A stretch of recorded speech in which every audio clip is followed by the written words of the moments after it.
सभी लोगों को एक बार फिर से नमस्कार और आज के इस स्पेशल सेशन में आप सभी लोगों का स्वागत है। मॉर्निंग सेशन है। बीच-बीच में हमारा जो रेगुलर सेशन है हम ट्यूसडे और थर्सडे को करते रहते हैं, लेकिन बीच-बीच में सैटरडे के सेशन भी हम करेंगे और इस बार इसमें तो आज हम लोग सेशन कर रहे हैं एसे के ऊपर। कल हम लोग एक ट्रांसलेशन का सेशन करेंगे और उसके बाद ट्यूसडे को अगेन हमारा ट्रांसलेशन का सेशन रहेगा। तो कल हम एक मेगा सेशन करेंगे ट्रांसलेशन के लिए। आवाज जिनको नहीं आ रही वे लोग अपने मोबाइल के लेफ्ट साइड में सबसे नीचे कॉर्नर की तरफ एक ज्वाइंड ऑडियो करके है, उसको क्लिक करेंगे तो ऑडियो ज्वाइन हो जाएगा। लेफ्ट नीचे की तरफ ज्वाइन ऑडियो करके होगा, ज्वाइन ऑडियो करके क्लिक करेंगे और वहां पे ऑप्शन आएगा, ऑप्शन देख करके रिलेवेंट ऑप्शन आप चूज कर लेंगे तो आपका ऑडियो ज्वाइन हो जाएगा। ठीक है, तो आपको आवाज भी आएगी और आपकी आवाज हमें भी आएगी। चलिए, तो सबसे महत्वपूर्ण आज के इस सेशन में हम जो बात करने वाले हैं वो ये कि अगर हमारे पास में 4 टॉपिक हमें मिल रहे हैं एसएससी जीएसटी के एग्जाम में, तो इन 4 टॉपिक में से कौन से टॉपिक पे ऐसे लिखना हमारे लिए सबसे ज्यादा उचित रहेगा। ठीक है, जिन लोगों के पास जो मोबाइल फोन से सेशन अटेंड कर रहे हैं तो उन लोगों के लिए ये कि आप फोन को ना ऐसे रख दें और मतलब लैंडस्केप मोड में और अपना स्क्रीन रोटेशन ऑन कर ले ताकि आपको जो भी कंटेंट है वो साफ साफ स्पष्ट रूप से दिख सके। ठीक है, चलिए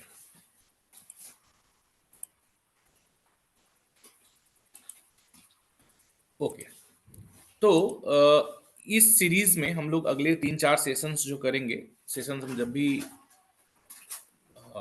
शेड्यूल करें, हम लोग इसमें ऐसे राइटिंग के ऊपर कुछ फंडामेंटल्स बात करेंगे विद एग्जांपल। मतलब ऐसा नहीं कि केवल मैंने आपको बता दिया और मैंने वैसा आपको दिखाया नहीं कि किस तरीके से हो रहा है। अभी हम जो भी बात कर रहे हैं या इवन दो हम लोग जो अनुवाद की क्लासेस में भी हम लोग सेशन में चर्चा कर रहे हैं या हम लोग ऐसे की क्लासेस में सेशन में चर्चा करेंगे, जैसे आज के सेशन में आखिर में मैं आप लोगों को प्रैक्टिकली एक हैंड रिटन ऐसे मैं मेरा दिखाऊंगा जिसमें मैंने इन सभी ये जो भी टॉपिक मतलब जो भी आज हम कंटेंट डिस्कस करने वाले हैं इन सभी को यूज करते हुए एक ऐसे लिखने का प्रयास किया हुआ है। ठीक है, हालांकि आज का हमारा जो सेशन है वो इन पर्टिकुलर इस बात से है कि हमें टॉपिक कैसे चूज करना है, परंतु उसके पहले हम लोग एक नजर ये भी देख लेंगे कि अगले 3-4 सेशन जो हम ऐसे करने वाले हैं उसमें हम लोग क्या क्या पढ़ने वाले हैं। तो art and science of writing ऐसे, ऐसे लिखना एक आर्ट है, ये सब आप सब जानते हैं, एक कला है ऐसे लिखना। आपकी जो लेखन शैली है वो जितनी बेहतर होगी और आप ये कोई भी कला कैसे विकसित होती है, कोई भी कला विकसित होती है अभ्यास से। यह अभ्यास जनित, हम लोग जब पीछे अनुवाद का सेशन पढ़ रहे थे तो उसमें भी हमने ये चीज देखी थी कि यह एक अभ्यास जनित कला है। अनुवाद एक अभ्यास जनित कला, वैसे ही निबंध लेखन भी अभ्यास से धीरे धीरे निखरता है। जितना आप लिखेंगे उतना ज्यादा आपका निबंध लेखन अच्छा होता जाएगा। तो इसके मुख्य रूप से 3 अक्ष, 3 एक्सिस हैं जिसके बारे में हम बात करेंगे। मैं उम्मीद करता हूं कि आप लोग को स्क्रीन साफ साफ दिख पा रही होगी। हेलो,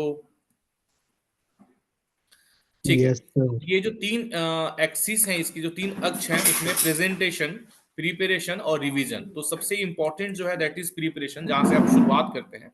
आप जो शुरुआत करते हैं वो शुरुआत करते हैं आप प्रिपरेशन से, है ना।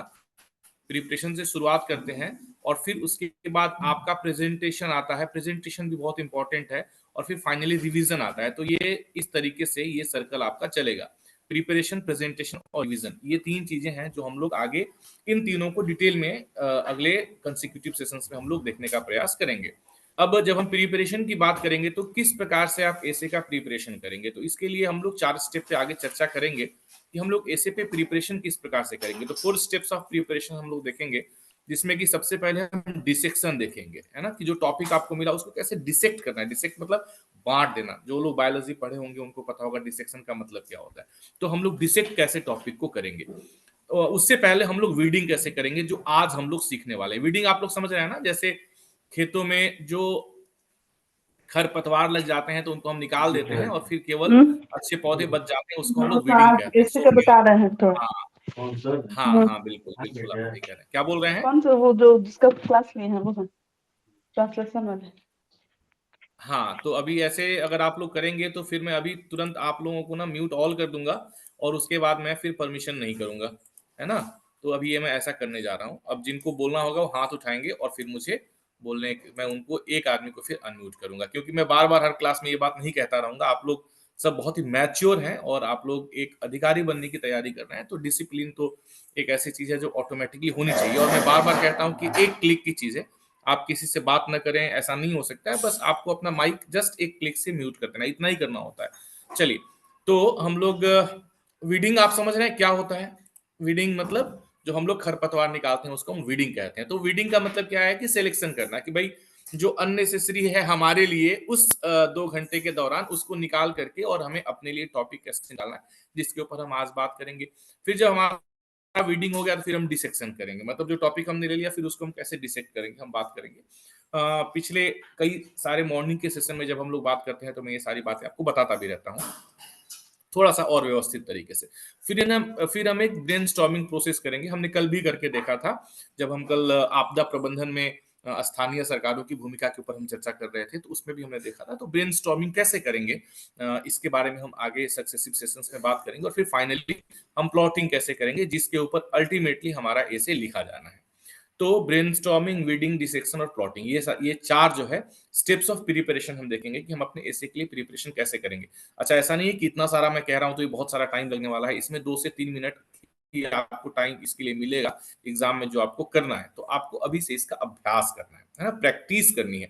जो मुख्य रूप से हमारा ये जो पूरा सेशन है, अगर उसकी कुछ आत्मा है तो उसको हम लोग क्या कहते हैं, प्रैक्टिस। इसीलिए हमने इसका नाम रखा है RAPC, है ना, प्रैक्टिस एंड प्रिपरेशन सेशन। आप प्रैक्टिस के थ्रू प्रिपरेशन करेंगे तभी आप सफलतापूर्वक एग्जाम में इन चीजों को एग्जीक्यूट कर पाएंगे जो हम लोग सेशंस में पढ़ रहे हैं।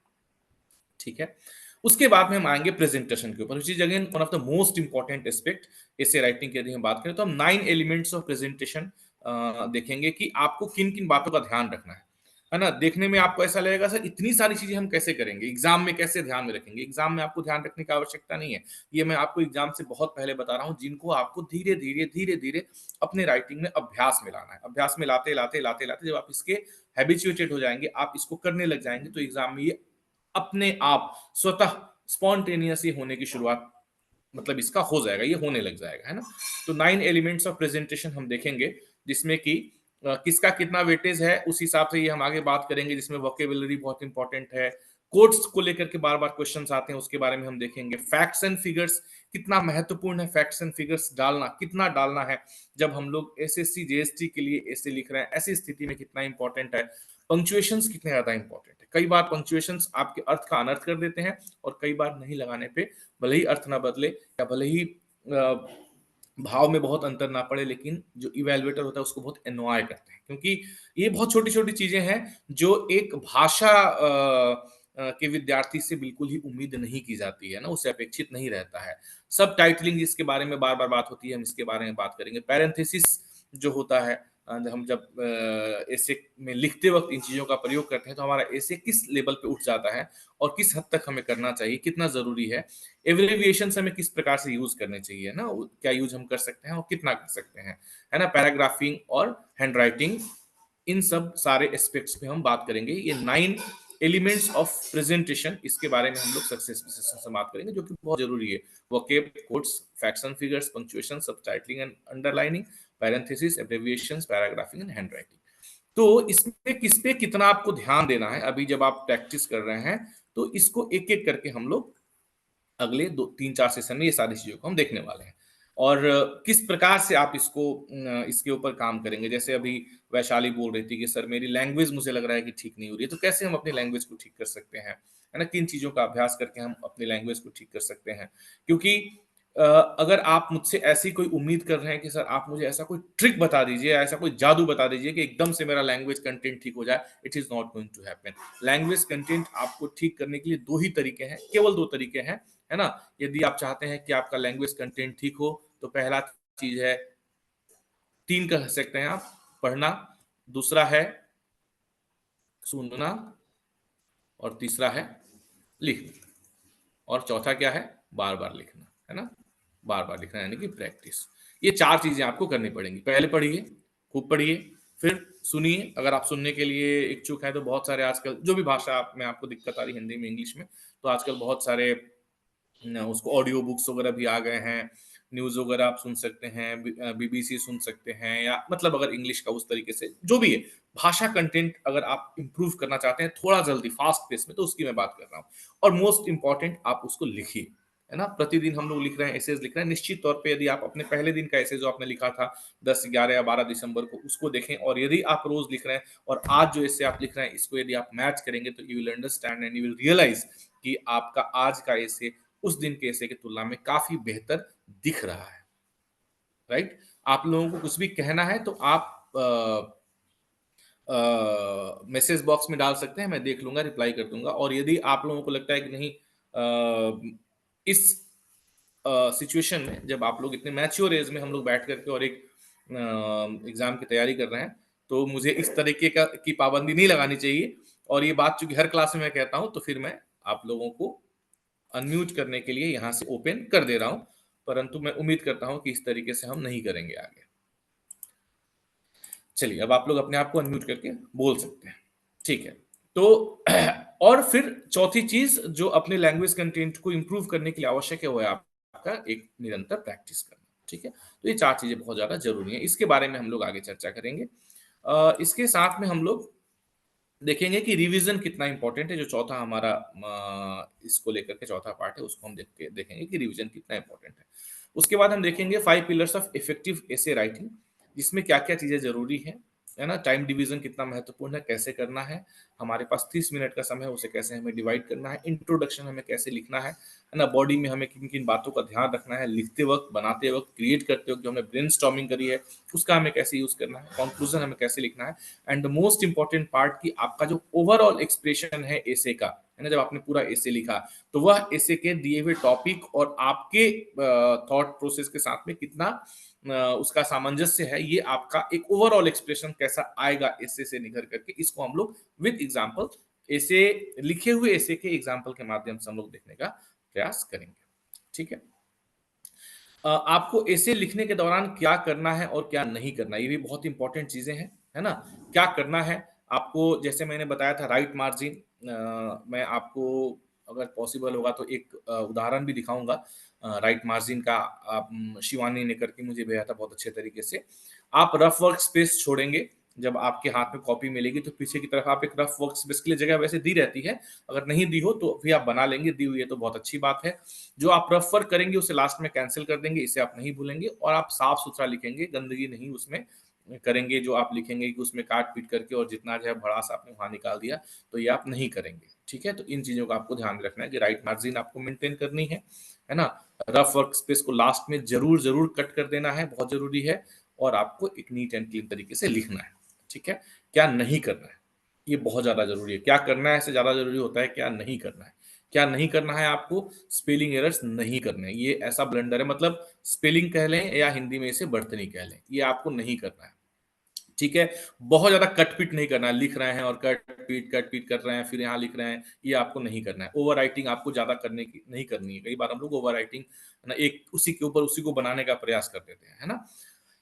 हमारी आदत होती है बहुत बार जो कैरेट साइंस होते हैं ना, जो हम जैसे दो शब्दों के बीच में कुछ छूट गया तो ऐसा दे करके लिख देते हैं। ठीक है, एक पेज में एक आध चलेगा, पर ये नहीं कि हर एक दूसरे लाइन के बाद आप कैरेट साइन करके और कुछ ना कुछ उसमें घुसा के लिख रहे हैं, तो बहुत गंदा भी दिखेगा, और फिर एक बहुत एक गंदा सा इंप्रेशन चला जाता है आपके इवेल्युएटर के ऊपर। तो करना है, मैं ऐसा नहीं कहता हूँ कि बिल्कुल नहीं करना है, जहां एकदम बट कंपल्सरी हो कि नहीं करना ही पड़ेगा, नहीं तो पूरा उसका मीनिंग खराब हो जाएगा, वहीं करें, नहीं तो ना करें।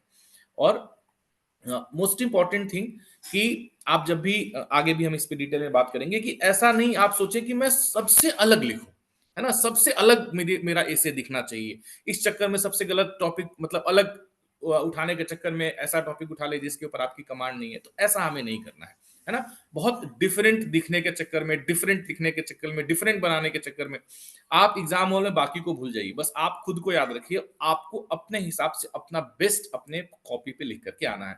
Forget about everyone who is writing the exam, है ना? कई बार हमारे दिमाग में रहता है सबसे बढ़िया सबसे बढ़िया सबसे बढ़िया के चक्कर में हम अपना खुद का ही अपना लिपापोती करके आ जाते हैं, और फिर उसका रिजल्ट हमें समझ में आता है कि हमने क्या गलती कर दी है, जब हम फाइनल चयनित नहीं होते हैं। तो ये चीजें आपको नहीं करनी है, तो क्या नहीं करना, इसको भी लेकर के आगे हम लोग चर्चा करेंगे। ठीक है, अब हम आ जाते हैं आज के हमारे टॉपिक के ऊपर। ये सारी चीजें मैंने आपको एक ग्लिम्स इसलिए दिखा दिया कि अगले 3-4 सेशंस में हम इसके ऊपर प्रिपरेशन कैसे करेंगे, उसके जो 4 स्टेप्स हैं, और फिर उसके बाद प्रेजेंटेशन के 9 स्टेप्स हैं जो कि सबसे महत्वपूर्ण है। आपका प्रेजेंटेशन बहुत महत्वपूर्ण है, क्योंकि आपकी जो मार्किंग है ना, उसका पैटर्न जो इवैल्यूएटर सेट करेगा वो आपके प्रेजेंटेशन पे सेट करेगा कि भाई आपका जैसा प्रेजेंटेशन है वैसा आपका एक इंप्रेशन